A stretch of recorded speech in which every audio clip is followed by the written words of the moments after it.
Šajā video es tev parādīšu, kā tu vari pielāgot savu internetu veikala skatu izkārtojumu ar Mozello. Iesākumā atrodam uzstādījumu ikonu internetu veikala labajā augšējā stūrī.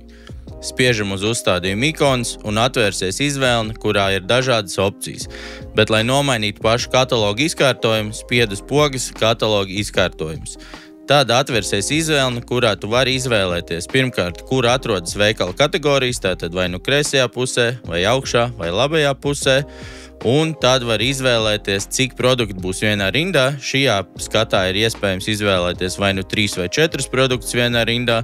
Un iespēja izvēlēties, kāds būs bilžu formāts. Tātad vai bilde būs kvadrāts, vai bilde būs vertikāla vai horizontāla. Izvēlamies 4 produktu vienā rindā un vertikāla bilde. Kad skats ir izvēlēts, ejam un spiežam uz krustiņu.